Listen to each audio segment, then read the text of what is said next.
Bien. On va essayer ce soir de parler un petit peu de la mitzvah de Sfirat HaOmer. Même si je reprends quelques idées du cours d'hier soir, c'est pas le cours d'hier soir, hein. Mais je vais reprendre quelques idées. Alors, la Torah nous dit, dans la paracha qu'on a lu hier, la Torah elle dit comme ça, Usfartem lachem, mimachorat ha-shabbat, miyom aviachem et tomatunva, sheva shabbatot temimot tiena. Et après elle dit, ad mimachorat ha-shabbat, hashevit, tisperu, chamishim yom. Je reprends. Usfartem lachem mimachorat ha-shabbat, donc textuellement, vous compterez pour vous depuis le lendemain de Shabbat, ok, miyom aviachem et omer atenufa, depuis le jour où vous amènerez le fameux korban du Omer, sheva shabbatot temimot tiena. Vous compterez donc 7 semaines complètes. Ad mimachorat ha-shabbat hashevit, jusqu'au lendemain du 7e Shabbat, tisperu chamishim yom. Vous compterez 50 jours. Alors, il y a plusieurs aspects sur lesquels je voudrais attirer votre attention. Premièrement, donc pour ceux qui étaient avec nous hier après-midi, ce qu'on disait, 2 mitzvot. Dans l'ordre chronologique, une mitzvah de compter 7 semaines, Sheva Shabbatot Temimot Tiena, et une mitzvah de Tisperu Chamishim Yom, de compter les jours. Donc quand on compte le Homer, on compte les semaines et on compte les jours. Plus exactement, les jours et les semaines. D'accord ? Très bien. Moi, je n'ai pas encore compté le Homer, parce que je n'ai pas encore fait vite, parce que sinon j'aurais été encore plus en retard. Vous voyez, c'est... Alors, ça c'est un premier aspect de ce qui est écrit dans ces 2 versets.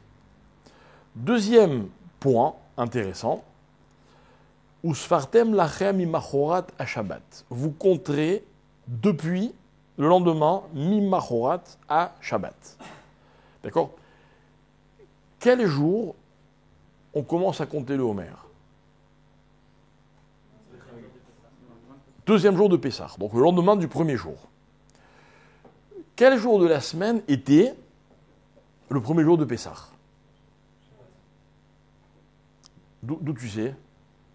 Qui a dit Shabbat ? D'où tu sais ? Tu sais quoi ? Hein ? Évidemment, le moment où la Torah elle a donné l'ordre. Pas cette année, oui. C'est intéressant cette année, mais bon, c'est... Quand est-ce que est tombé, donc si vous voulez, la sortie d'Égypte ? Quel jour de la semaine ? Il a dit Shabbat, alors... Il a dit Shabbat. Hein ? Pourquoi vendredi ?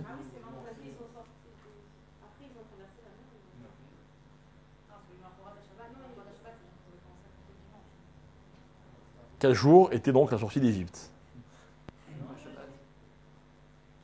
Vendredi, à cause de quoi ? Pourquoi tu dis vendredi ? Comment ? On est à Shira quand ? Quel jour ?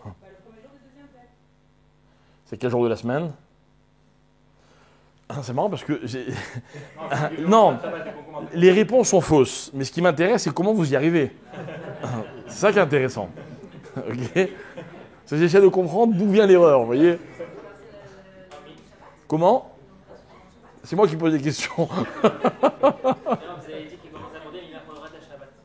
Voilà, merci Dan.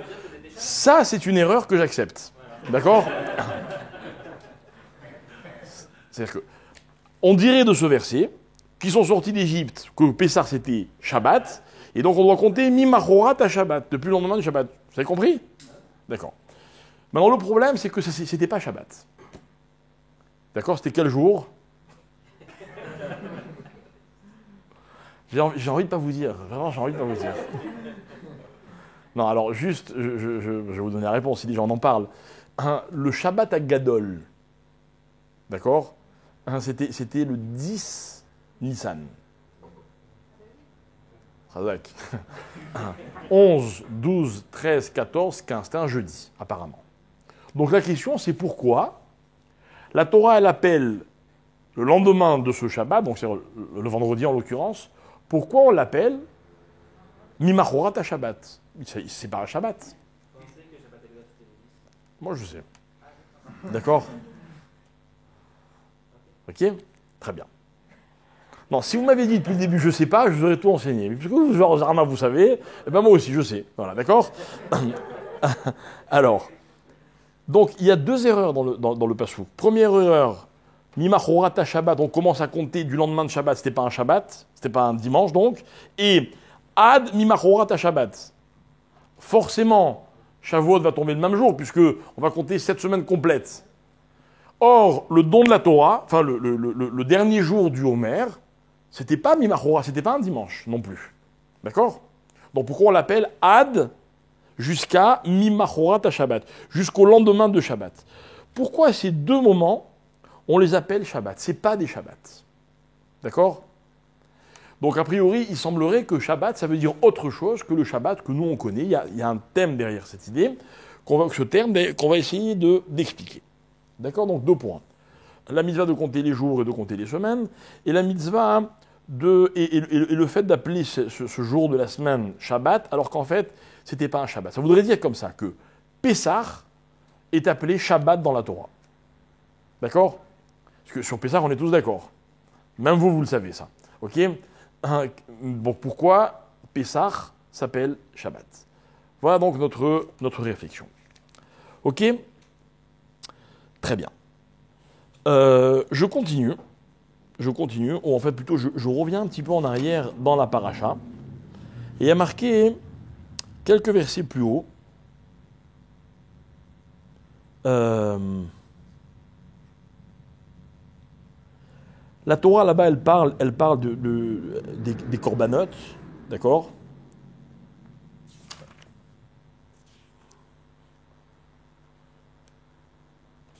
Ok, elle parle de certains corbanotes, etc.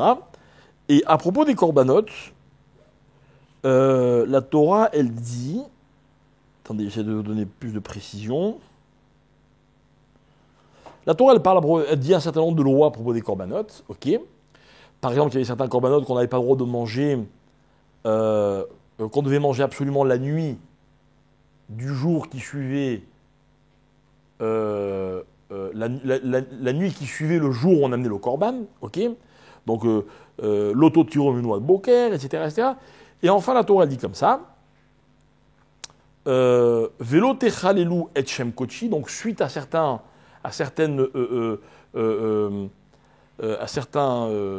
ordres que la Torah me donne, ok? La Torah elle dit comme ça, velo techalelu et shem kochi, vous ne profanerez pas mon nom Kadosh, Venigdashti Betor Bene Israël, et je serai sanctifié à l'intérieur du peuple juif, Ani Hachem Mekadishrem. Je suis Hachem qui vous sanctifie. Regardez comme ce verset est tortueux. Je reprends. Ne profanez pas mon nom Kadosh. Donc Hachem, il est quoi? Il est Kadosh. Mitzvah, l'otassé de la Torah. Commandement négatif de ne pas profaner la Kedusha du nom d'Hachem. Ça veut dire ce que ça veut dire. En tout cas, c'est une mitzvah explicite dans la Torah, mitzvah négative. Venigdashti, et je serai sanctifié à l'intérieur du peuple juif. Est-ce que c'est une mitzvah ou pas? Est-ce qu'il y a un ordre dans Venigdashti, je serai sanctifié? Non, a priori non. On nous raconte quelque chose. On nous relate une réalité qui est ce qu'elle est indépendamment de moi. Et la Torah continue, Ani Hachem Mekadishrem, je suis Hachem, qui vous sanctifie. Ok, encore une fois, là, il ne s'agit pas d'un ordre. Donc, on peut se demander pourquoi la Torah, elle nous raconte tout ça. Quand la Torah, elle me donne un ordre, je veux bien. Attention, faites attention, ne faites pas ceci. Très bien. Je serai sanctifié et je suis celui qui vous sanctifie. Les Haramim se posent la question, qu'est-ce que la Torah vient nous enseigner? Et le Ramban, Rabbi Moshe ben Nachman, Il explique ce verset, il dit comme ça. De là on apprend, écoutez bien, de là on apprend qu'il y a des mitzvot, des avérotes, pardon, que j'ai pas le droit de faire, même si pour ça, je dois renoncer à la vie. D'accord? Le Rambam dit comme ça, Al da'at rabotenu mitzvat assez chez Nikadesh et Shemo be mitzvot, lehareg alehem velo ya'avor. Donc, les Rambam nous enseigner que par ces mots-là, qu'il y a des mitzvot pour lesquels je dois me faire tuer plutôt que de les transgresser. Vous connaissez ce principe? Ouais. Vous savez de quel mitzvot il s'agit?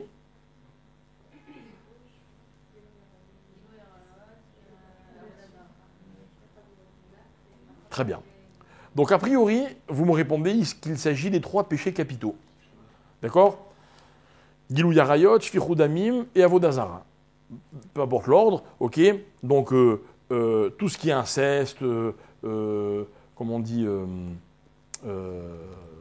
enfin, toutes les avérotes qui sont d'ordre moral, ok? Gilou Yarayot, Shfichud Damim, tout ce qui est meurtre, et Avodazara, tout ce qui est idolâtrie.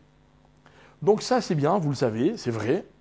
C'est vrai que ces mitzvot-là, la Torah, elle a une exigence particulière par rapport à elle. Elle me dit, voilà, non seulement tu ne dois pas les faire, mais contrairement à toutes les autres mitzvot, si tu dois choisir entre la transgression et la mort, je t'ordonne de choisir la mort. Terrible. Terrible. D'autres ramim me disent, pas du tout. Il ne s'agit pas du tout que de ces 3 avérotes. Hein? Pas que Shabbat. La quoi? C'est Avodazara, ça. Ça, c'est Avodazara. D'accord? D'autres disent non, pas du tout. Il s'agit de toutes les mitzvot, toutes les avérotes de la Torah. Écoutez bien, non, écoutez-moi jusqu'au bout. Certains poskim veulent dire comme ça que dans toutes les avérotes de la Torah, évidemment que je choisis la vie. Sauf dans le cas où on me demande, chas v'shalom, de les transgresser befaresia, en public. Imaginez un homme, un juif, il y a toutes les caméras de télévision du monde, d'accord? Ou enfin une seule qui est reliée à Internet, d'accord, de nos jours, et on dirait à cet homme, voilà, ou tu manges du cochon, ou on te tue. Alors si je suis tout seul, personne ne me voit, je choisis la vie. Mais si tout le monde le sait, tout le monde va savoir que j'ai enfreint, eh bien il vaut mieux choisir la mort. Marloquette, peu importe. C'est juste pour vous dire que ce n'est pas sûr et certain qu'il ne s'agisse que de ces 3 avérotes. Mais sur les 3 avérotes, tout le monde est d'accord. Et il y en a même qui vont aller encore plus loin, qui sont encore plus cool, qui disent même ces 3 avérotes, c'est seulement en public, mais si c'est de façon cachée, alors il vaut mieux transgresser plutôt que de se faire tuer. Et d'autres disent non, mais ça dépend. Gilou Yarayot ou Shfichud Damim, c'est beaucoup plus grave. Avodazara, c'est plus grave, mais seulement si ça se sait parce que c'est un Chilul Hashem. Bref, c'est une sugia, c'est un sujet sur lequel débattent tous les chachamim. En tout cas, mes chers amis, il apparaît quelque chose de clair. Selon le Ramban, lorsque Hachem dit au Béni Israël, Venikdashti betor Béni Israël, et je serai sanctifié parmi vous les Juifs, ça veut dire quoi? De là, j'apprends que jusqu'où va la Kedusha d'Hachem, que dans certains cas, il vaut mieux chas v'shalom se faire tuer plutôt que de transgresser une avéra. Jusque-là, c'est clair, n'est-ce pas? Maintenant, j'ai une petite question à vous poser. Maintenant que vous le savez, ok? D'ailleurs, vous le saviez déjà avant, parce que vous m'avez correctement répondu. Non, il faut le signaler quand ça arrive. D'accord? Vous le savez? Ouais. Vous le ferez? Est-ce que vous le ferez? Est-ce que vous êtes sûr? Est-ce qu'un juif peut dire avec certitude, ah ouais, moi, j'hésite pas une seconde. La Torah me le demande, je le fais. Vous savez quelle est la réponse? Personne ne peut savoir. Personne ne peut savoir. Et tous les jours de notre vie, on va dire le schéma, matin et soir. Et on va dire Ve'afta et Hashem Elokecha bechol levavecha. Tu aimeras l'Éternel, ton Dieu, de tout ton cœur. Ou Vechol nafshecha. C'est quoi Vechol nafshecha? De toute ton âme. C'est-à-dire que si vous donnez ta vie, tu donnes ta vie. D'autres disent non, pire que ça. Quand on dit Shema Israël, Hashem Elokeinu, Hashem Echad, Akadosh Baruch Hu et notre Dieu, il est un, on doit recevoir sur nous le rôle Malchut Shamaim, le joug céleste. On est yotse de cette mitzvah, on s'est acquitté de cette mitzvah que quand on a clairement accepté de mourir al Kiddush Hashem. Que si pour sanctifier le nom de Dieu, il faut donner sa vie, eh ben on doit être prêt à le faire. Alors, on a accompli la mitzvah de Shema Israël. Mais tout ça, c'est facile. Confortablement installé dans une synagogue, ou là où vous priez, d'accord, avec beaucoup de conviction et de fougue, vous qui êtes quelqu'un de très engagé, vous dites, ah ouais, moi, Hachem, au-dessus de tout, hein, même ma propre vie. Mais, Béchat Maasé, ça veut dire en live. Que Dieu nous en préserve. Est-ce qu'on serait capable? Et la réponse, non, n'existe pas. La question reste sans réponse. La question, et je vous en supplie, ne frimez pas. D'accord? Parce que quand, par exemple, Rabbi Akiba, lui, qui est mort al Kiddush Hashem, il a dit à ses élèves, mais enfin, tous les jours de ma vie, j'ai prié pour, j'attendais ce moment. Il arrive enfin, vous voulez que je me plaigne? On l'a écrit dans tous les livres, hein. Tout le monde en parle. Comme si c'était un cas presque unique. Mais pourtant, tous les juifs du monde disent le schéma. De là, je vois que quoi? Que, en fait, entre le dire et le faire, il y a une différence qui est colossale. Et personne ne peut savoir. Le problème, c'est que si personne ne peut savoir, est-ce que je suis sûr d'avoir accompli la mitzvah? Donc la question est double. Premièrement, quand je dis le schéma, est-ce que ce sont juste des mots? Deuxièmement, si parmi les mitzvot de la Torah, il y en a une qui s'appelle Venigdashti, à propos de laquelle je croyais que j'étais juste spectateur, mais sur laquelle le Ramban vient m'expliquer non, ça veut dire que dans certains cas, tu as l'obligation de donner ta vie pour Hachem. Est-ce que cette mitzvah, je vais l'accomplir? Est-ce que je suis capable de l'accomplir? Est-ce qu'un juif qui dirait moi, j'accepte de faire toutes les mitzvot de la Torah? Et ça là, il ne saura jamais. Et heureusement, Baruch Hashem, la quasi-totalité des juifs quittent ce monde sans savoir s'ils ont accepté sur eux cette mitzvah ou pas. Parce qu'on ne peut pas savoir à l'avance. Vous avez compris mon petit problème? J'aimerais clarifier la situation, quoi, c'est tout. Comment ça fonctionne? Et en fait, mes chers amis, cette question, elle en amène une autre, plus générale. Est-ce que la Torah, elle n'est pas un peu trop dure pour les hommes? Finalement, c'est vrai, quoi. Est-ce que la Torah, des fois, elle surestime pas un peu l'homme? Est-ce que l'engagement que la Torah me demande, est-ce qu'il n'est pas un peu trop haut pour moi? Est-ce qu'il y a ici quelqu'un qui peut me dire, ah non, moi, j'ai pas de problème, moi tout ce que la Torah me demande, je peux le faire. Hein? Par exemple, est-ce que quelqu'un ici peut dire, moi, lorsque dans les 10 commandements il est écrit l'otarmod, tu n'en viras point, ah ben moi j'accomplis cette mitzvah. Mais c'est possible. C'est possible de ne pas envier. Moi, quand je vous vois là tous beaux gosses comme vous êtes et tout, franchement, c'est très difficile de ne pas être jaloux. C'est vrai, quoi. Peut-être pas tous, mais... Est-ce que la Torah, elle n'a pas un peu placé la barre un peu haute? Vous voulez d'autres exemples? J'en ai, hein. J'en ai plein. Non, pas mélanger l'huile et la viande, c'est facile. C'est vrai. Faire un Shabbat parfait, c'est possible? Parfait. Vous savez que parfait, c'est pas que dans les actes, c'est dans l'esprit aussi. Le Lachon Hara, vous venez de me dire vous-même hein, que quand on est confronté, quelqu'un qui serait confronté à l'idolâtrie, au meurtre ou à l'immoralité, il doit se laisser tuer. Là-dessus, on est tous d'accord. Hein. Mais voilà que la Torah m'enseigne que le Lachon Hara, c'est aussi grave que ces 3 fautes réunies. Quelqu'un peut dire ici, ah non, moi, la Lachon Hara, l'Omeda Berelai. C'est vrai. Qui peut être suffisamment prétentieux ou inconscient pour dire une phrase pareille? Et donc, ma question de fond, mes chers amis, c'est celle-là. Comment me positionner par rapport à la Torah? La Torah, elle est trop difficile. Merci, au revoir. D'accord? Ou plutôt, quel est le moyen? Quel est le moyen d'y arriver? Alors, il y a un livre dont vous avez sans doute déjà entendu parler, qui s'appelle le Mesilat Yesharim, écrit par le Ramchal, Rabbi Moshe Chaim Luzzatto. Il explique. Il dit comme ça. Il dit, il n'y en a Kedusha, parce qu'en fait, le terme qui désigne tout ce que je viens de vous expliquer, c'est le mot Kedusha. Vous savez ce que c'est Kedusha? C'est quoi Kadosh? C'est Kadosh. Par exemple, il y a marqué dans la Torah, on l'a lu il y a mamash quelques jours, ok, je lis le verset, Daber et Ben Israël, hein, Kedoshim Tiou. Vous serez Kedoshim, Kadosh, saint. Hein? Peu importe. Peu importe. Ça vous concerne? Il y a quelqu'un ici qui est Kadosh? Moi non, hein, je vous dis franchement. C'est vrai.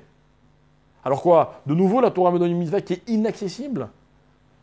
Venez, il y a de la place là.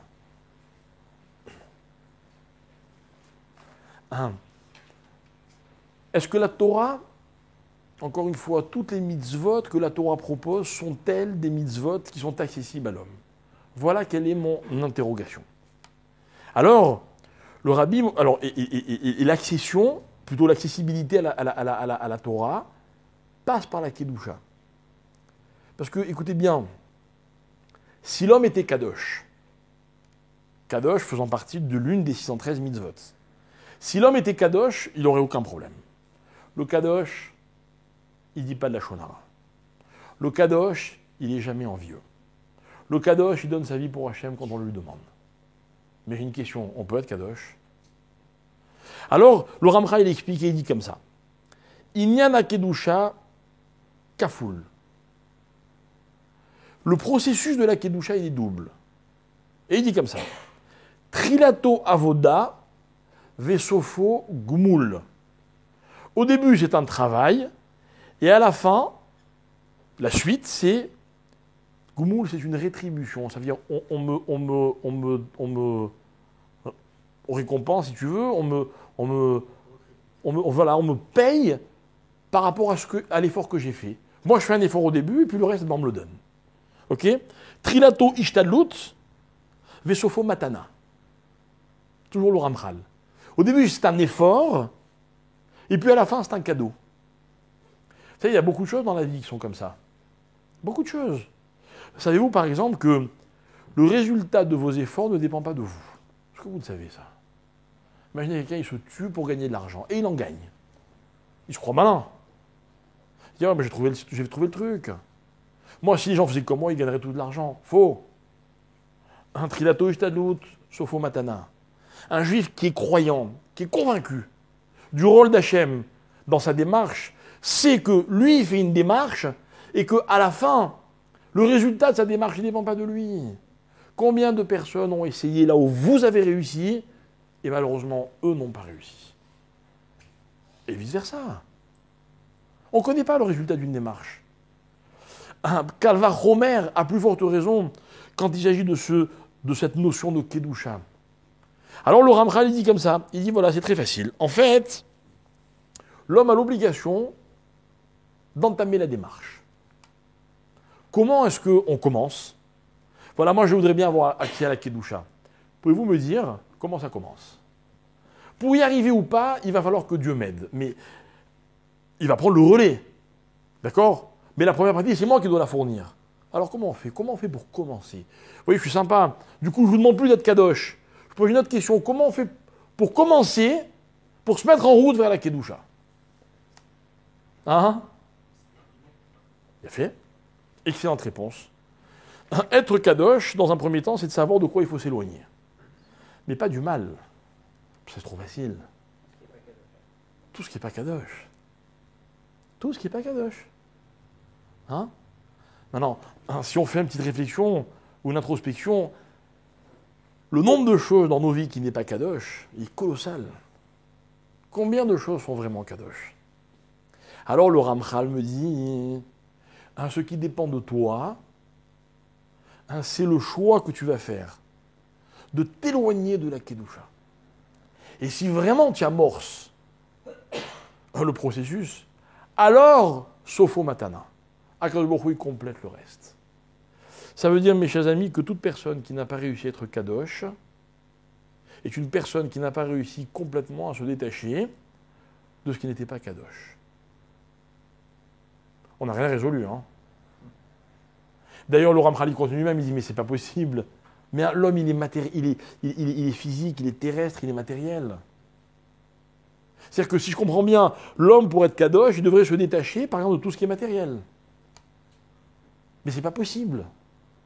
Même quelqu'un de complètement désintéressé, qui s'élève de façon incroyable, mais il a besoin d'un minimum de matérialité, de confort, appelez ça comme vous voulez. J'ai même envie de dire de plaisir. Vous imaginez une vie sans aucun plaisir physique? Impossible. Alors comment on fait? Alors en fait, l'idée c'est comme ça, c'est que nous, on va faire notre possible. Nous, on va amorcer la démarche. D'accord? Voilà comment va fonctionner cette démarche. Écoutez bien. Écoutez, parce qu'on a vraiment la solution à tous les problèmes. Hein. Vous aimez, vous, le confort, les plaisirs matériels? Parlez-moi franchement, personne ne nous entend. De toute façon, la caméra ne nous voit que moi, donc dites ce que vous voulez, on ne saura pas que c'est vous. Non, franchement. Regardez, moi je vais être courageux, je vais le dire devant la caméra. J'aime, c'est vrai, je ne peux pas dire que j'aime pas, quoi. J'aime. La question c'est, qu'est-ce que j'aime le plus? Est-ce que ce que j'aime le plus, c'est d'ordre kadosh, ou est-ce que ce que j'aime le plus, c'est d'ordre pas kadosh? J'ai pas dit mal, j'ai dit pas kadosh. Ok, c'est une lutte. Le réveil sonne. Je dois aller à la prière, mais j'ai mon oreiller. Qu'est-ce que je le kiffe? C'est vrai, quoi. C'est vrai. Sans arrêt, j'ai des choix comme ça auxquels je suis confronté. Il faut que j'opère des choix. Choisir, c'est exclure. Exclure, c'est renoncer. D'accord? Alors écoutez bien. Il y a un schéma. Vous savez, lorsque Dieu crée l'homme, tout est mis en place. Vous savez très bien que, disent les Chachamim, que lorsque l'homme n'est pas encore né, avant même de naître, la Gemara de Nida, d'Aflamed explique que lorsque le bébé est dans le ventre de sa maman, pour prendre des mots simples, il apprend toute la Torah. Ok? Mais voilà que Vekevan Sheba Leor Haolam, et lorsque littéralement l'enfant sort à la lumière du monde, Ba Malach Vesotro Alpiv, vient un ange et illumine claque sur la bouche, ou Meshakecho Kol Torah Kula. Et il lui fait oublier toute la Torah. C'est énervant, hein? Qu'est-ce qui est énervant? De l'oublier ou de l'avoir apprise pour rien? Dites-moi, qu'est-ce qui vous énerve le plus? L'oublier? Hein? Bah, l'oublier, ça dure une seconde. Mais alors l'apprendre, ça dure 9 mois. En chavota avec un malach. Hein? T'as rien à faire? Je trouve un programme, moi, si c'est ça ton problème. Peut-être que la gestation aurait duré que quelques jours. T'en sais rien. Peut-être que toute la raison pour laquelle il faut 9 mois pour qu'un enfant vienne au monde, c'est pour qu'il ait le temps d'apprendre la Torah. C'est pas une question, j'ai rien à faire. Chez nous, on n'a jamais rien à faire. Si tu as du temps trop, moi, je te l'occupe. D'accord? Viens me voir. Enfin, déjà, je ne me prive pas, mais on peut faire mieux. Ok? Explique les Chachamim. Qu'est-ce que c'est que oublier? Oublier, disent les Chachamim, c'est le meilleur moyen d'exciter une personne pour lui donner envie de se rappeler, d'apprendre.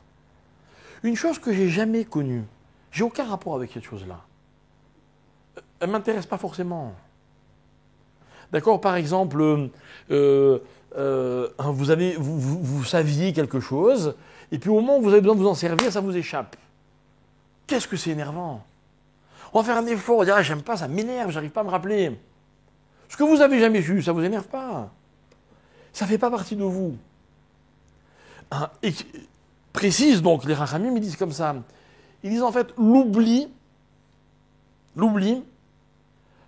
référence à notre cours de la semaine dernière, c'est un manque que l'homme a besoin de combler. L'ignorance est un manque que l'homme n'a pas besoin de combler. vous remarquerez que les ignorants, ils sont très heureux. Non mais c'est vrai, la Guémara dit, la connaissance est source de soucis. Plus on connaît de choses, et plus c'est compliqué. Mais il y a pire que connaître. Il y a avoir su et ne pas se rappeler. Oh, c'est terrible. Terrible. Et ça veut dire qu'en fait, ce que veut nous expliquer cette Guémara dans Nida, c'est que la Torah, tous les hommes savent qu'elle fait partie d'eux-mêmes. Mais malheureusement, ils ont cette frustration de l'avoir oublié. Vous n'avez pas remarqué? Regardez comme les shiurim de Torah marchent. C'est vrai, ça marche. Bon là, on n'est pas beaucoup, ok, mais par exemple, pour vous donner un petit exemple, ce cours-là, du dimanche soir, il a plus que 23 ans. 23 ans. J'en connais qui sont au chômage beaucoup plus rapidement. J'en connais qui gagnent aussi beaucoup mieux leur vie, mais bon, c'est un autre problème. D'accord? Mais ça marche. Ça marche. Ça marche. Regardez, aujourd'hui, il y a des shiurim, il y a des tonnes de monde. Tonnes de monde. Les shiurim sur Internet, mais alors là, carrément, les gens, ils sont chez eux. Parce qu'ils n'ont rien à faire. T'avais rien à faire ce soir? Tu n'aurais pas pu trouver autre chose à faire? Non, tu avais envie d'étudier la Torah. Tu avais envie de dire, je vous assure, c'est mon passe-temps. Je suis toujours étonné. Je me demande comment les gens sont tellement intéressés. Et encore là, j'ai un shiur relativement sympathique, mais il y a des shiurim où on vous dit, ça c'est assourd, ça tient pas droit, ça surtout pas, ça encore moins, d'accord? Sans arrêt. Et les gens, ils sont là, ils posent des questions. Ah, est-ce que là, ah là non plus, ah d'accord. Et est-ce que peut-être, tout le monde veut savoir. C'est que si la Torah, elle attire l'homme, c'est parce que l'homme, même des fois, évidemment pas des fois, sans le réaliser, ok, il y a une trace de la Torah en lui. C'est pour ça qu'il l'a apprise et qu'il l'a oubliée. Ça veut dire qu'en fait, la démarche que l'homme doit amorcer, c'est quoi? C'est tout simplement de se laisser aller vers quelque chose qui lui manque, dans le sens positif du terme. Ça faisait partie de moi. Rappelez-vous l'exemple que je vous donnais il y a quelques jours en vous disant, il n'y a que quand je connais quelqu'un, qu'il existe, que je languis quand je ne suis pas avec lui. Mais les gens que je ne connais pas, je ne languis pas. Il n'y a pas de manque. Il n'y a pas de manque. Je vous avais donné l'exemple des enfants. Des parents ont des enfants, dès qu'ils ne sont pas avec eux, et les séparations sont un peu trop longues, on languit nos enfants. Alors qu'avant de les connaître, quand ils n'existent pas, ils ne manquent pas du tout. Non mais je suis désolé, oubliez le côté logique, donc ridicule des choses. Mais c'est profond comme idée. Profond. Par exemple, ceux qui ne sont pas mariés, vous les aimez vos conjoints? Pourtant ils sont quelque part. Mais ils ne vous manquent pas. Ils ne vous manquent pas. Un jour, vous réaliserez qu'ils faisaient partie de vous. C'est ça le mazal. Le mazal, c'est qu'un jour, je ne sais pas quand, j'espère bientôt, parce que ça commence à être un peu lourd, ok, vous allez rencontrer quelqu'un, et tout d'un coup, vous allez ressentir un manque de cette personne. Vous ne serez jamais rassasié. Jamais. C'est ça l'amour. C'est quand on n'est jamais rassasié de la découverte de l'autre.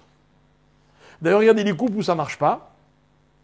C'est souvent, moi je l'explique toujours comme ça, rappelez-vous, je vous l'ai déjà dit plusieurs fois, c'est les couples qui croient, qui se connaissent parfaitement. Il n'y a rien à découvrir. Il n'y a pas de manque. Il n'y a pas de manque. Le génie d'un couple, d'une relation, c'est de savoir gérer le manque chez l'autre. Chez l'autre. Vous savez, quand quelqu'un est en face de vous, que vous lui dites tout, que vous lui montrez tout, que vous lui donnez tout, un jour, il n'a plus besoin de découvrir quoi que ce soit. Il va commencer à se lasser. D'accord? Le génie d'une relation, c'est d'entretenir ce manque. D'entretenir ce manque. Maintenant, la Torah, elle commence par un manque dans la vie. D'où vient ce manque? De la shaïchout, ça veut dire de l'appartenance de l'un vis-à-vis de l'autre. La Torah fait partie de moi. Et même si je ne le sais pas, lorsque j'entends de la Torah, quelque part ça va m'attirer. D'ailleurs, vous remarquerez que la Torah ne laisse jamais indifférent. On est pour, on est contre. C'est intéressant quand même. Le contre aussi, c'est une relation. Indifférent, c'est très rare. Il n'y a que les ignorants qui sont indifférents. Mais je suis au regret de leur annoncer que ce qu'ils ignorent, ce n'est pas la Torah, c'est une partie d'eux-mêmes. Dans la vie, on peut s'ignorer. Donc ça veut dire ne pas prendre en compte une partie de nous-mêmes, et ça ne nous pose aucun problème, on s'ignore. Un enfant que l'on n'instruirait pas du tout, ne serait pas conscient de ses capacités, ne ressentirait aucun besoin. C'est quoi être gâté dans la vie? C'est quand on m'a donné quelque chose, on m'a habitué à cette chose-là, elle fait donc partie de moi, et quand je ne l'obtiens pas, ça me pose un problème. Je suis gâté. Un enfant gâté, il veut tout ce qu'il voit. Pourquoi? Parce qu'on l'a habitué à ce qu'il voit, on lui donne. Ce qu'il demande, on lui donne. Donc, quand ce n'est pas le cas, il ne comprend pas. La Torah, elle a gâté l'homme en Torah. Elle lui a tout donné. Mais elle a tout repris. Elle a créé ce manque. Ce manque-là, mes chers amis, c'est quoi? Ce manque-là, c'est le commandement de la Torah qui s'appelle Ve'afta. Bon, maintenant, si vous avez bien compris, c'était ce qu'on avait expliqué dans notre cours de la dernière fois. Ce même manque-là, maintenant on a expliqué comment il anime le commandement de la Torah qui dit Ve'afta, non pas autrui, mais Ve'afta et Hashem Elokecha. Comment la Torah peut m'ordonner d'aimer Hashem? La Torah, en fait, elle m'explique très simplement, mais non, t'as pas compris. L'amour d'Hachem, c'est une réalité. Elle est en toi, tu la possèdes. C'est vrai, comment? On peut connaître la Torah, ne pas aimer Hachem? Pas possible. Donc si la Torah fait partie de moi, donc l'amour d'Hachem fait partie de moi. Donc ma démarche, c'est quoi? C'est de retrouver cette partie qui me manque, mais qui fait partie de moi. Voilà ce que le Ramchal a voulu expliquer lorsqu'il a dit, finalement l'homme, ce qu'on attend de lui, c'est quoi? C'est qu'il démarre. C'est qu'il aille à la recherche de quelque chose qui lui est cher, important. Il est mishtadel. C'est quoi mishtadel? Mishtadel, c'est que si je veux gagner de l'argent, je prends un exemple simple, toujours le même, je veux cet argent, j'en ai besoin. Donc je vais faire un effort, c'est normal. Et je compte bien sur le fait que mes efforts soient couronnés de résultats. C'est ça, mishtadel. Je sais que je vais y arriver. Mishtadel. Imaginez un garçon qui tombe fou amoureux d'une fille, qu'est-ce qu'il va faire? Il va être mishtadel de la séduire. Heureusement. Parce qu'il sent quelque chose, ça fait partie de moi, ça. C'est vrai, le nombre de gens qui disent je l'ai vu, j'ai compris que c'est du baratin, mais vraiment à 2 balles, entre parenthèses. Mais c'est pas grave, ça les a animés, ça les a poussés à aller plus loin, à découvrir. À découvrir. Moi, j'estime que la démarche, elle est exactement à sens inverse. Mais alors vraiment, le contraire. Le contraire, c'est que moi, j'estime qu'un vrai couple, c'est un couple qui a besoin de se prouver tous les jours qu'ils sont vraiment faits l'un pour l'autre. Tous les jours. Et que celui qui dit, ça y est, j'ai trouvé, c'est bon. Il n'a rien compris. Tant mieux, ça peut aider. Ça peut aider. Mais il faut vite expliquer à cette personne que la relation doit mûrir. Et que mûrir, au contraire, c'est continuer cette recherche.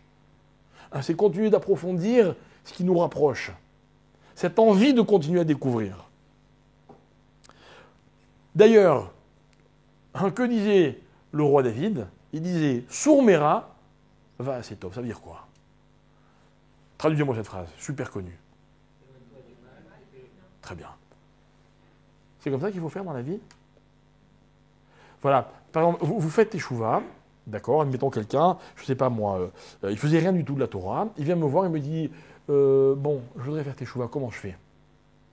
Est-ce que je lui dis d'abord, tu arrêtes de transgresser Shabbat, tu arrêtes de manger ce qui est interdit, tu arrêtes de ceci, tu arrêtes. Quand tu as tout arrêté, tu viens me voir et je t'apprends les mitzvot. Ça marche d'après vous? Il n'y a pas un juif qui ferait teshuva.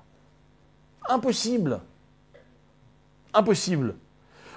C'est la démarche en sens contraire qui va fonctionner. Habituez-vous à faire du bien et puis au fur et à mesure le bien va chasser le mal.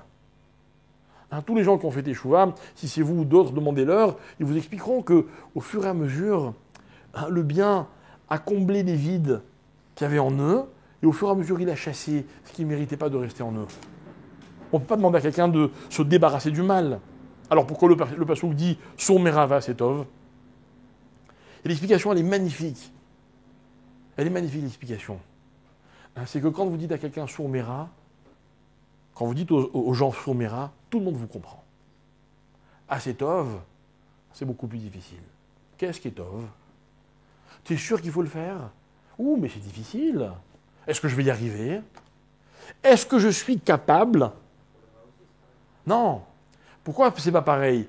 Évidemment que pour obtenir le résultat de la démarche complète, c'est presque impossible. Mais il y a en chacun de nous cette nature de s'éloigner du mal. Ok?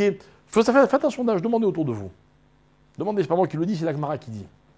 Demandez aux gens, vous êtes quelqu'un de bien, ils vont hésiter à vous répondre, les gens. Demandez-leur, c'est quelqu'un de mal? Ils vous diront tous, ah non, je suis pas mal, je suis pas mauvais, moi. C'est vrai, je suis pas quelqu'un de mauvais.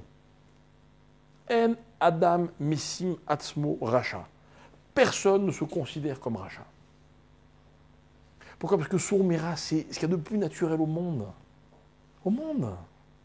Vous dites à un enfant qui tape un autre, c'est pas bien de taper l'autre. Il comprend. C'est pas bien de mentir, je comprends. C'est pas bien de voler, je comprends. Mais pour faire le bien, il faut l'école de la vie. Ça s'apprend. C'est que c'est beaucoup plus difficile. En d'autres termes, qu'est-ce que le Passouk a voulu nous enseigner? C'est que il faut chacun trouver en nous ce qu'il y a de naturel. On a tous en nous un petit point qui vient de la profondeur de nous-mêmes, par lequel on peut amorcer la démarche. Sourmera, ça veut dire quoi? C'est cherche chez toi ce qui est naturel, et après tu verras que tu vas arriver au bien. Un techilato ishtadlut, vesofo matana.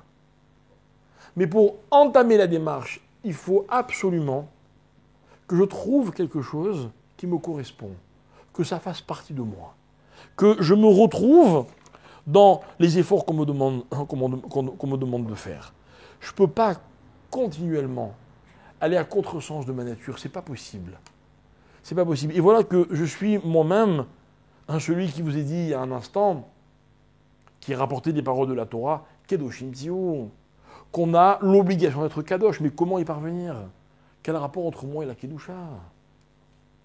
Et la réponse, elle est là.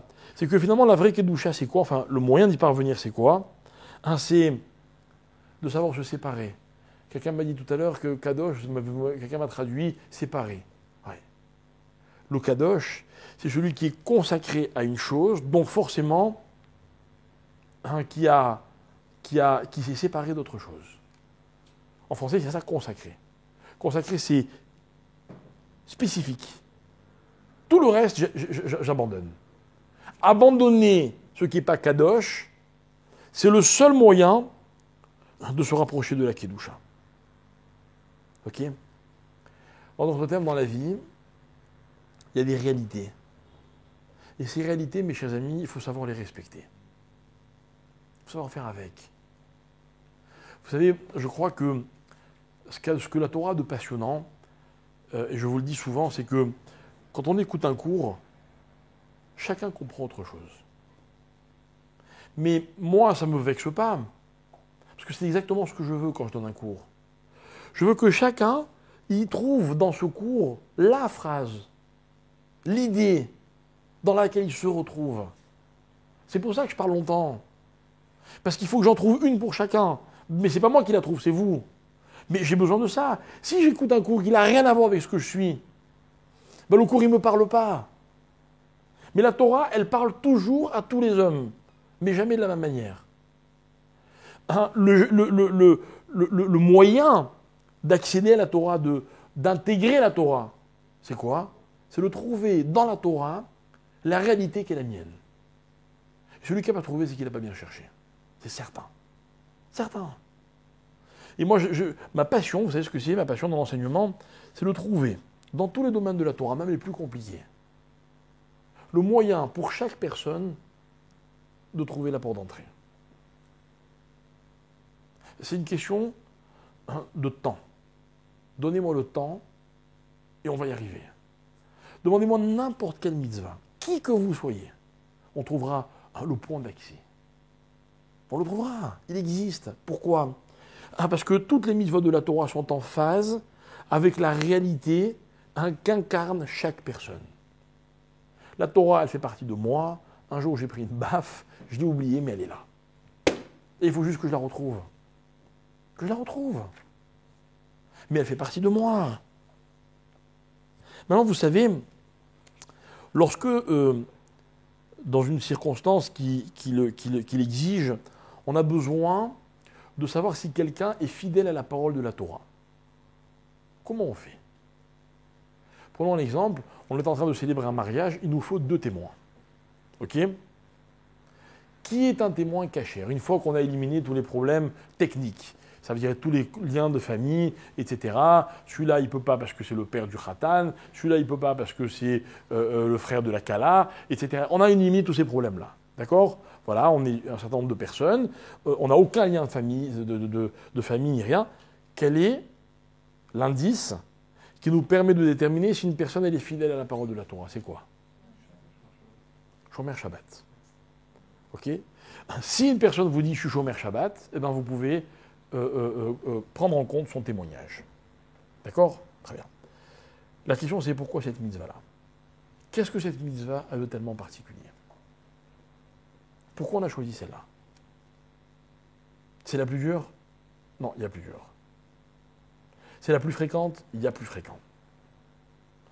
C'est, je sais pas, c'est la plus... Je sais pas, vous avez une idée? Pardon? C'est un témoignage. Il y en a d'autres? C'est un but. Ouais, toutes les mitzvot sont des buts. Il n'y a pas de mitzvah qui ne soit pas un but. Qu'est-ce qu'elle a de particulier, cette mitzvah-là? Hein? Elle arrête tout. Il y a un juif qui fait Kippour, il arrête tout aussi une fois dans l'année. Je sais pas, c'est-à-dire que c'est pas une définition, on va dire, absolue du Shabbat. Pardon? Oui, mais encore une fois, alors ça c'est une grande idée philosophique, etc. Mais tachles, le dimanche tu manges, rien à voir avec le Shabbat, enfin sauf si tu manges des restes. Le lundi, pareil. On ne vit pas toute la semaine. On devrait peut-être, mais ce n'est pas le cas. D'ailleurs, on n'attend pas de quelqu'un qui vive toute la semaine par rapport au Shabbat pour dire « Ok, c'est bon ton témoignage, on te le prend ». Il ne faut pas exagérer, quoi. Mais il y a plein de choses qui sont 100% Emouna. Plein de choses. Qui n'est pas logique pour le Shabbat. Pourquoi non? Il n'y a plus kiff que le Shabbat. Non, il y a une dimension dans le Shabbat. Mais vous ne pouvez pas la deviner. D'accord? La dimension, c'est la suivante. Écoutez bien. Lorsque Hachem a créé le monde, okay, il me raconte qu'à la fin, Vayecha Elohim, Bayom Hashevi, il a terminé le 7e jour, etc., etc. Et la Torah, elle dit, écoutez bien, Vayekadesh Oto. Akadosh Baruch Hu, il a sanctifié le Shabbat. Apparition d'une nouvelle notion dans le monde, Kedusha. Ok? Est-ce que l'homme a un rôle dans la Kedusha du Shabbat? Il y a d'autres jours Kadosh dans l'année? Les fêtes. Est-ce que dans la Kedusha des fêtes, l'homme a un rôle? Oui. Pardon? Non, c'est pas ça. Comment? Comment il définit le jour? Avec la lune. Bravo. Bravo. C'est-à-dire que dans la façon de fixer la date d'une fête, l'homme, on l'invite à intervenir. Et la Torah dit, voilà, c'est vous qui allez décider, qui allez proclamer l'arrivée du nouveau mois. Donc si les hommes ont vu la lune tel jour, le mois d'avant, il n'en a que 29, et donc la fête va tomber telle date. Mais si la lune n'est pas apparue, ils vont sanctifier le nouveau mois que le 30e jour, et donc les dates juives, les fêtes juives, pardon, seront décalées de 24 heures. C'est tout, hein, on a 24 heures de marge. Hein. Mais ça s'appelle une intervention. Par contre, le Shabbat, mesdames et messieurs, vous montez, vous descendez, vous voyez, vous ne voyez pas, tous les Shabbats, tous les vendredis à l'heure du coucher du soleil, hein, tous les 7 jours, Shabbat. Voilà pourquoi, lorsque dans l'Amida des fêtes, on conclut l'Amida, on dit Baruch Hashem et Kadesh, Israël ve'azemanim. Béni sois-tu Hashem qui sanctifie le peuple juif et le temps. Mais le Shabbat, qu'est-ce qu'on dit Baruch Hashem, mais Kadesh à Shabbat. Il n'y a pas de Israël. Il n'a rien à voir là-dedans, Israël. Israël n'a qu'à obtempérer. Ce qui veut dire, mesdames et messieurs, que lorsque Akadosh Baruch Hu a créé le monde, la dernière notion qu'il a intégrée dans le monde, c'est la notion de Kedusha. Et cette Kedusha, on ne nous a pas demandé notre avis. On nous l'a imposée. Elle est une réalité. Elle n'est pas une démarche. Elle n'est pas un choix. Elle n'est pas un choix. Rappelez-vous ce que je vous dis toujours, l'expression la plus utilisée et la moins vraie, enfin ou plutôt la moins vraie de toutes les expressions qu'on utilise comme ça très fréquemment, c'est Shomer Shabbat. Il n'y a pas d'homme qui est Shomer Shabbat. Le Shabbat n'a pas besoin qu'on le garde. On pourrait dire à la limite le chamour, mais à Shabbat. Celui qui est gardé par le Shabbat. Mais moi, j'apporte rien au Shabbat. Il est sans moi. Contrairement aux autres événements de l'année. Hein, ça veut dire qu'en fait, c'est quoi le Shabbat? Le Shabbat, mesdames et messieurs, Chidouche, hein, c'est la dimension la plus forte qui est offerte à l'homme. C'est un cadeau. Mais ce n'est pas un cadeau dans le sens où on lui dit, allez, tiens, c'est bon, c'est kadosh. Non. Hein, c'est la confrontation de l'homme avec une réalité qui le dépasse, et en même temps, on lui donne accès. Vous me suivez? Le Shabbat est une réalité. Lorsque l'homme arrive dans le Shabbat, il est confronté à cette réalité, mais on lui permet, même si elle le dépasse, cette réalité, d'avoir accès. On lui dit, viens, on t'invite à faire Shabbat. Attendez. Alors, quelqu'un a dit tout à l'heure, toute la semaine, on l'a vu en fonction du Shabbat. C'est vrai. C'est vrai, écoutez bien. Grâce au Shabbat, ma semaine ne sera plus jamais la même. Plus jamais. Vous vous rappelez l'histoire de Shammai et Hillel? Vous vous rappelez l'histoire que je vous avais rapportée? La Gemara raconte que Hillel, Shammai d'abord, tous les dimanches, en traversant le marché, quand il trouvait un beau fruit, qu'est-ce qu'il faisait? Il achetait et le gardait pour Shabbat. Et le lundi, quand il retraversait le marché, et qu'il trouvait un plus beau fruit, il mangeait celui qu'il avait acheté le dimanche, et il gardait le nouveau pour Shabbat. Et la Gemara dit que tous les lundis, il trouvait un plus beau fruit que le dimanche, et tous les mardis, il trouvait un plus beau fruit que le lundi, et mercredi, jusqu'à la fin de la semaine. Et celui du vendredi, évidemment, il le gardait pour Shabbat. Hillel, lorsqu'il traversait le marché le dimanche, et qu'il trouvait un beau fruit, il l'achetait, il le mangeait. Et le lundi, lorsqu'il en trouvait encore un plus beau, il achetait, il le mangeait. Et mardi, et mercredi, et le vendredi, il trouvait le plus beau fruit de la semaine, et celui-là, il le gardait pour Shabbat. Demande la Gemara, c'est quoi la marloquette? C'est quoi le débat, là? Pourquoi le débat? Shammai, il a complètement raison. Alors, la Gemara va donner plusieurs explications, les Mefarshim, etc. Il y en a une qui m'intéresse dans notre contexte, dans le contexte de notre cours, c'est quoi? C'est que nos maîtres disent comme ça, Shammai, toute la semaine, il vivait pour le Shabbat. Hillel, toute la semaine, il vivait grâce au Shabbat. C'est-à-dire que le Shabbat passé l'accompagnait tout au long de la semaine grâce au Shabbat qu'il avait passé, et le dimanche, il trouvait un fruit magnifique dans le marché. Et il disait, la force du Shabbat. Et il le mangeait. Et ça continuait le lundi et le mardi. Mais quand arrivait le vendredi, là, il se projetait dans le Shabbat qui suivait, il était déjà dans le Shabbat. Alors que Shammai, non, il disait, mais non, toute la semaine, elle est tournée vers le Shabbat. Mais finalement, ça revient au même. Ça revient au même. Il n'y a que le dimanche qui ne mangeait pas la même chose, si vous m'avez suivi. D'accord? C'est quoi ça revient au même? Ce qui compte, c'est que la vie, elle tourne autour du Shabbat. La question, c'est est-ce que la vie, elle tourne grâce au Shabbat ou pour le Shabbat? Vous voyez, c'est une question de perspective. Là, la elle est comme qui? Elle est comme Beth Hillel. C'est-à-dire que lorsque Shabbat a été donné à l'homme, le 7e jour de la création, on lui a fait un cadeau. Non, écoutez bien. Vous savez de quel homme on peut dire, celui-là, il respecte la Torah? De l'homme qui accepte le cadeau qui s'appelle Kedusha, que Dieu lui a fait. Parce que malheureusement, il y a des hommes dont nous faisons peut-être partie, en partie, auxquels Hachem a fait des cadeaux, le même cadeau, celui de la Kedusha, mais ils ne sont pas sûrs de vouloir l'accepter. Parce que le cadeau de la Kedusha, c'est quand même un cadeau qui est encombrant, vous voyez. Imaginez, vous habitez un petit appartement, et puis il y a quelqu'un qui vient vous faire un cadeau, il est somptueux, mais il prend toute la place. Vous dites, je ne sais pas s'il m'intéresse.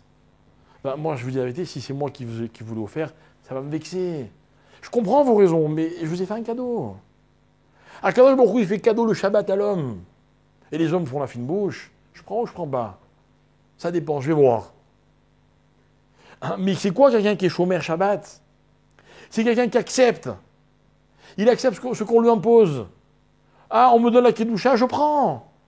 Après, comment je vais gérer? C'est un autre problème. C'est que s'il le faut, celui qui dit moi je suis chômeur Shabbat, et celui qui dit moi je suis pas chômeur Shabbat, s'il le faut, les deux ils font Shabbat.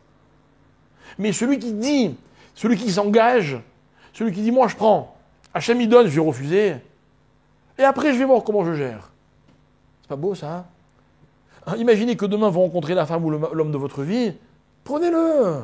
Et après on verra comment on gère. Je serai là pour vous aider, je vous en fais la promesse. C'est vrai. Mais les gens qui disent je sais pas, je prends pas, ben ils se marieront jamais ceux-là. Ceux-là, si on les invite à un mariage qui dit je peux témoigner, on leur dira non, non, merci. Occupe-toi de tes problèmes, on va gérer les nôtres. Mais c'est vrai. Et moi j'adore l'histoire que je vous ai sûrement racontée.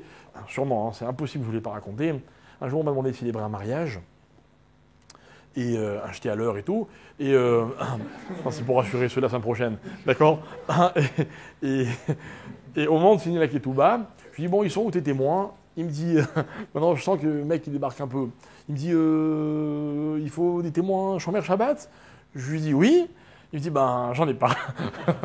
Je lui dis, c'est vrai, t'en as pas. Il me dit, ben il n'y a pas de Shomer Shabbat. Alors, je dis, attends, tu es sérieux là? Il me dit, oui, parce que celui-là, c'est mon oncle, celui-là, il y en a, j'ai pas d'autre Shomer Shabbat. Ah oui, il me dit, j'en ai un, c'est vous. Mais il manque le deuxième. Non, j'étais vachement embêté, on en avait parlé et tout. Je dis, bon, ok, t'inquiète pas, c'est pas un problème, je vais aller dans les cuisines, je vais trouver le chômeur, et puis il me dit, ah ouais, bonne idée.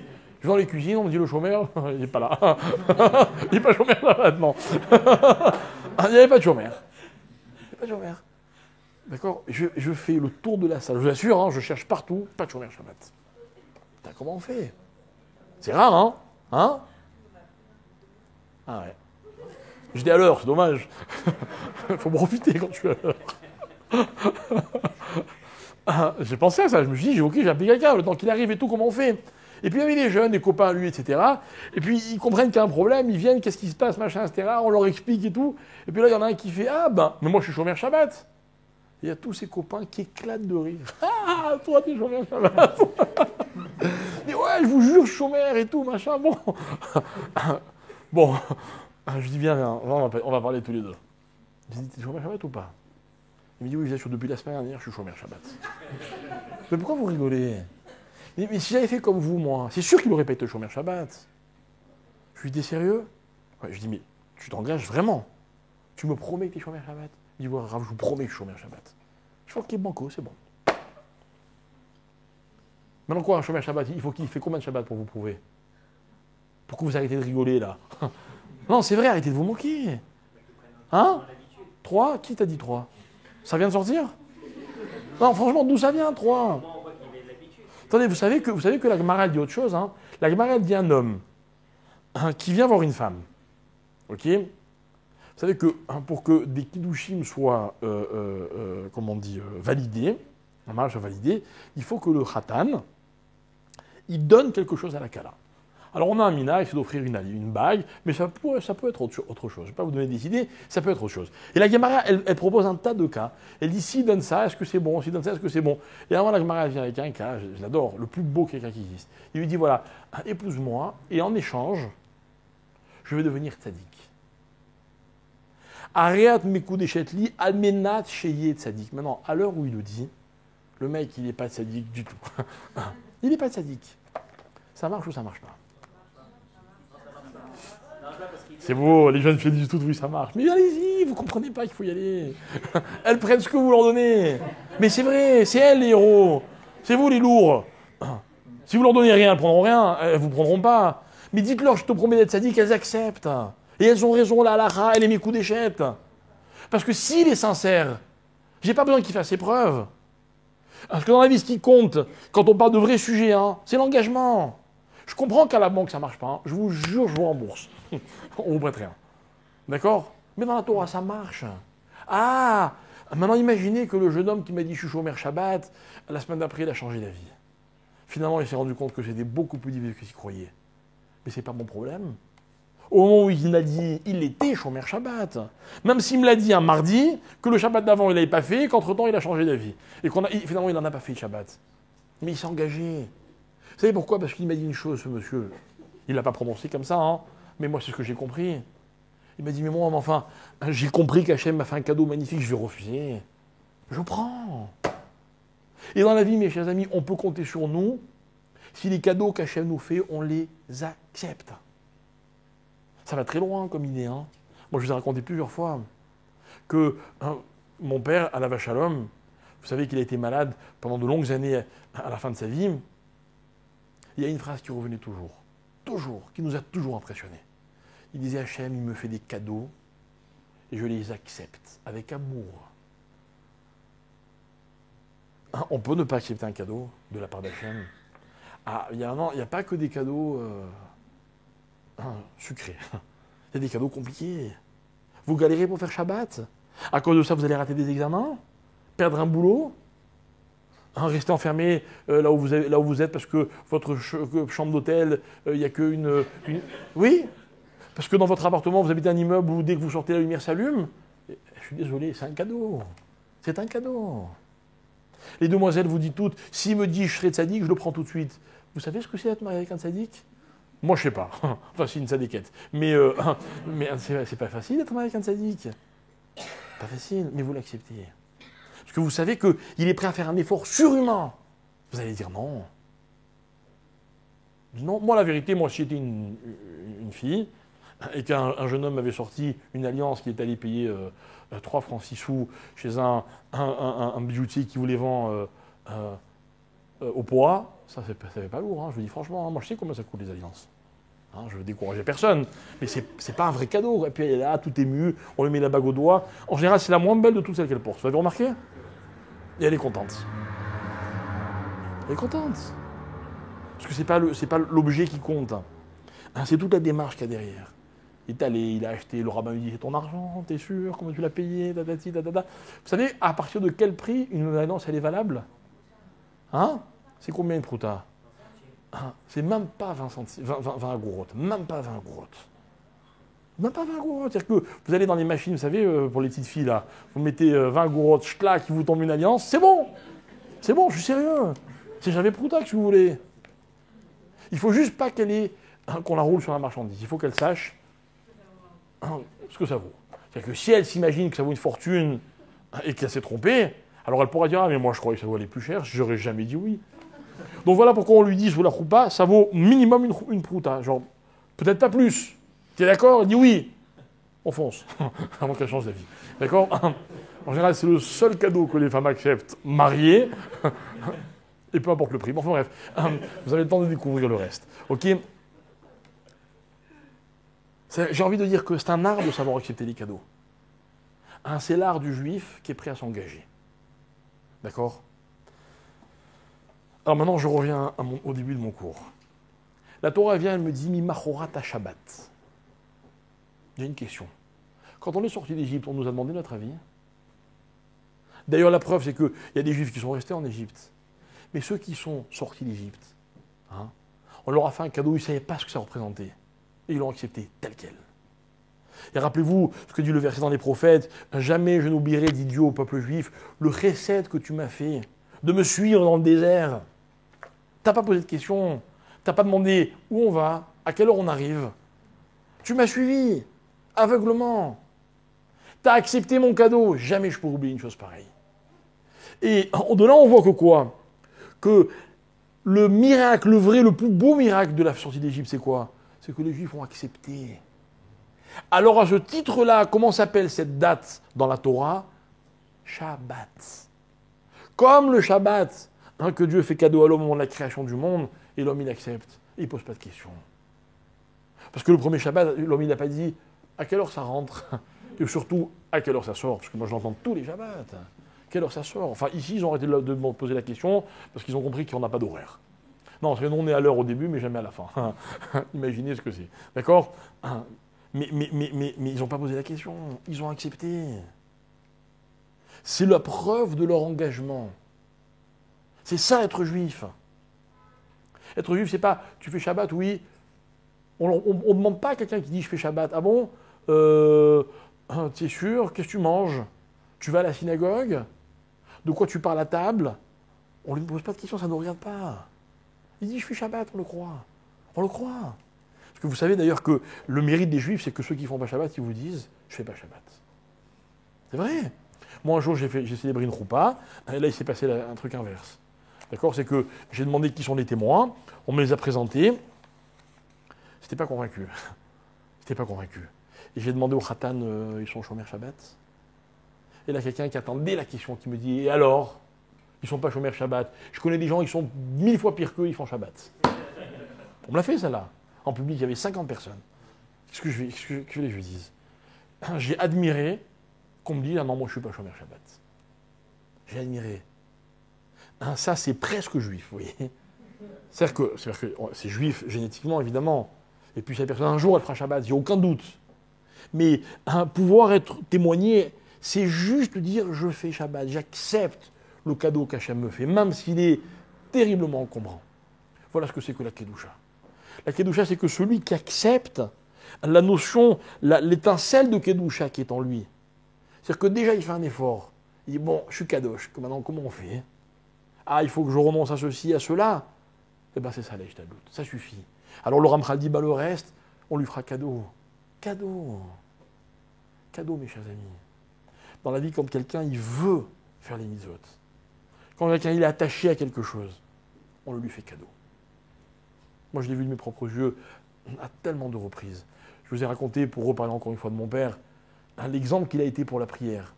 Il était malade, gravement malade, invalide, handicapé, incapable de se débrouiller tout seul. Et il disait, je veux faire toutes les prières avec Minyan. Et combien de fois on était à l'hôpital, je me rappelle les après-midi d'hiver, en plein Paris, et c'était l'heure du coucher du soleil. Dans 5 minutes, le soleil devait se coucher, ou 3 minutes, vraiment, hein. C'est la chose, je n'exagère pas. On était 5, 6. Vous voyez, quand vous êtes 9, vous dites, bon, il va arriver. Mais 6, il en manque 4. Combien de fois on lui a dit, bon papa, viens, on prie parce qu'on va rater le coucher du soleil, tant pis, il n'y a pas Minyan. Ils vont venir. Bon, on ne savait jamais qui, mais ils sont toujours arrivés. Il n'y a pas un jour où il n'y a pas eu Minyan. On le demandait, on dit, mais comment tu fais? Il dit, moi, j'ai jamais abandonné la mitzvah. Pourquoi voulez-vous qu'elle m'abandonne? Matana. Il était assis, il attendait, et le Minyan venait à lui. Voilà. C'est ça dans la vie, faire la démarche. Accepter la Kedusha. C'est ça le Shabbat. Le Shabbat, c'est un cadeau, mes chers amis. Le Shabbat, on n'a qu'à l'accepter. Accepter en vrac ce qu'Hachem nous donne. Et puis après, on va gérer. On a toute la vie pour s'organiser. Vous avez raté un Shabbat, enfin, il n'était pas top. Le prochain, il sera meilleur. Vous avez tout le temps. Dans la vie, les notions sont des objectifs, elles ne sont pas... Il n'y a qu'une partie de la notion qui est une réalité. Je l'accepte, tout le reste, j'ai le temps de m'y adapter. J'ai le temps de me découvrir à travers la chose elle-même. Voilà, mes chers amis, ce que c'est Mimachorat à Shabbat. Voilà pourquoi, une des raisons pour lesquelles il fallait compter les jours, mais il fallait aussi compter les semaines. Parce que, à quoi ça sert de compter des jours s'il n'y a pas eu un Shabbat avant et un Shabbat après? Ça veut dire que finalement, la valeur d'une semaine, la valeur des démarches dans la vie, c'est toujours de savoir entre quoi et quoi je me situe. Il y a toujours une Kedusha avant et une Kedusha après. Ne me dites jamais, ne vous dites jamais, c'est impossible, j'y arriverai pas. Comment je sais, moi, si je dois choisir entre la vie? Ne vous posez pas la question. Vous êtes d'accord? Eh bien, vous serez capable. Et je souhaite que ce ne soit jamais le cas. Mais vous devez être convaincu que vous êtes capable. Mesdames et messieurs, il n'y a pas une mitzvah qui n'est pas à votre portée. Pas une seule. Pas une seule. Vous savez, je viens de donner un cours sur Torah Box, on a fait une vidéo sur la tzniut. Quel débat déchaîné. Des questions. C'est vrai, c'est tellement difficile d'accepter la tzniut.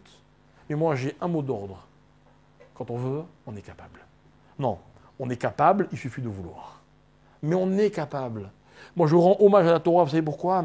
Parce qu'en me donnant tellement d'obligations, en plaçant la barre tellement haut, elle me rappelle, minute après minute dans ma vie, de quoi je suis capable. Mais sans elle, jamais j'aurais découvert. Jamais. Elle me demande de relever des défis qui sont incroyables. Elle me dit, allez, tu vas y arriver, t'es capable. T'es capable. C'est que le cadeau que la Torah me fait, c'est de me dire de quoi je suis capable. Alors si j'accepte, eh bien ça devient une réalité. Et d'ailleurs la preuve, c'est que c'est en moi, parce que bien avant d'être un être humain, d'avoir des réflexions, des réflexes, des capacités, des choses à exploiter, je détenais déjà tout ça. C'était en moi. Ça aussi, c'est un cadeau magnifique. Le petit bébé dans le ventre de sa mère, on ne lui demande pas s'il veut étudier ou pas. Après, plus tard, oui. Il y a plein de gens ici ou ailleurs qui n'étudient pas parce qu'ils ne sont pas très motivés. Mais dans le ventre de leur mère, ils n'ont pas eu le choix. On leur a imposé, inculqué. Donc c'est une partie d'eux-mêmes. Donc finalement, le parcours de la vie, c'est quoi? C'est de redécouvrir ce qui est en eux, mais qu'ils n'arrivent pas forcément à définir. Et la vie, c'est une définition de moi-même. Constamment. Et n'oubliez pas, c'est grâce au Shabbat. Le Shabbat, c'est le premier cadeau, d'ailleurs, il s'appelle cadeau matana, matanat. Dans le Zohar, c'est marqué. Le Shabbat s'appelle un cadeau. Un cadeau, ça veut dire j'accepte. J'accepte. Parce que ça fait plaisir à l'autre. Parce que si je dis non, je fais un affront. Parce que si je dis non, je suis un idiot, on me fait un cadeau, je ne prends pas. Prends. Puis tu verras ce que tu en fais. S'engager, c'est ça, c'est accepter de prendre. C'est-à-dire que si dans la vie, des fois, vous croyez que les choses sont difficiles, dites-vous qu'il suffit de les accepter pour être capable de les assumer. Vous savez, c'est un peu comme devenir mari ou femme, ou bien leur père ou mère. Il y a un moment où on se demande si on est capable. Ce moment, il peut être avant, il peut être pendant, il peut être après. Et puis quand on se ressaisit, on se dit non, je suis capable. Si je le suis, c'est que je suis capable. Il n'y a pas un père et une mère dans un état normal qui ne sont pas capables d'être père et mère. Il faut juste qu'ils en soient conscients, vous voyez. Et cette conscience, il faut constamment qu'elle soit réactivée et mise à jour. Voilà pourquoi les mitzvot, elles s'enchaînent, elles ne nous laissent jamais tranquilles. Voilà pourquoi cette procession qui va de Pessah jusqu'à Shavuot, c'est aller d'un Shabbat au lendemain d'un autre Shabbat. C'est-à-dire que constamment le Shabbat est mon carburant. Pourquoi? Parce que le Shabbat, c'est le cadeau qu'on me fait, que j'accepte, ça change ma vie. Il peut me paraître d'une taille, je n'ai pas les moyens, la capacité de l'emmagasiner, de l'intégrer, mais puisque c'est un cadeau, je l'accepte les yeux fermés. Ainsi est la Torah, le plus beau cadeau qu'Hachem a fait à l'homme. Acceptons-la, et après prenons le temps de réaliser de sa valeur. Et donc, grâce à elle, de notre valeur à nous. Bonne semaine.